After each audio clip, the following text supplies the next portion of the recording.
Nataka nikakuonesha sababu 5 za kwa nini Yesu alikuja duniani. Sababu ya kwanza, kwa nini Yesu alikuja duniani? Kama unaandika, Yesu alikuja kuokoa. Yesu alikuja kuokoa mwanadamu kutoka dhambini.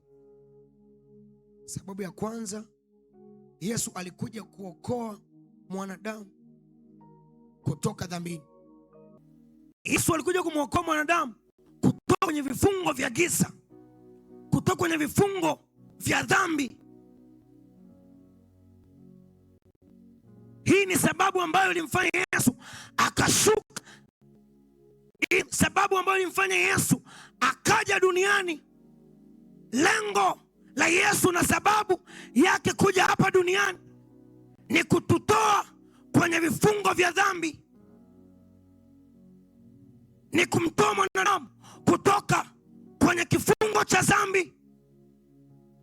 Hakuja ili kutembelea, hakuja ili kuweka historia kwamba alikuja duniani. Hakuja duniani ili kwamba tumsherekee Yesu kwamba alikuja. Hakuja ili kwamba tuweke sikukuu kila mwaka kwamba Yesu alikuja. Hapana, Yesu Kristo alikuja kumwokoa mwanadamu kutoka dhambini. Hii ni sababu ambayo ilimfanya Yesu ashuke kuja hapa duniani, ni kumwokoa mwanadamu kutoka dhambini. Tulikuwa tumekamatwa na adui Shetani, tulikuwa tumekamatwa na Shetani, tulikuwa tumefungwa na vifungo vya dhambi, lakini Yesu alikuja ili kututoa kwenye dhambi.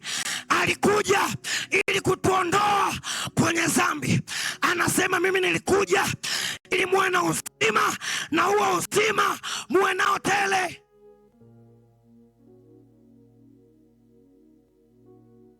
Haleluya, haleluya.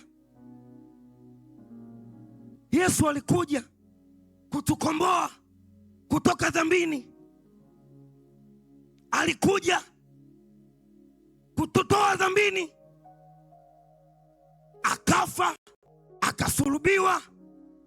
Lengo ni moja, sababu ni hii: kututoa kwenye vifungo vya dhambi, kutuondoa kwenye vifungo vya dhambi.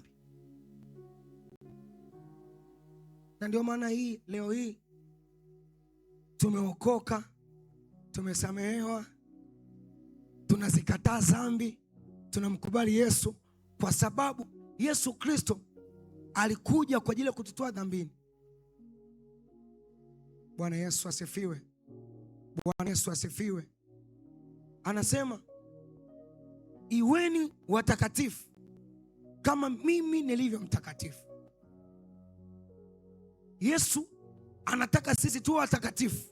Mungu anataka sisi tuwe watakatifu. That's why anasema iweni watakatifu kama mimi nilivyo mtakatifu. Lengo la kututoa dhambini ni ili sisi tuwe watakatifu. Lengo la kuja duniani Yesu ni kututoa kwenye vifungo vya dhambi ili tuwe watakatifu. Sema amina, mtumishi wa Bwana. Kwa hiyo Mungu anataka sisi tuwe watakatifu kama yeye alivyo mtakatifu.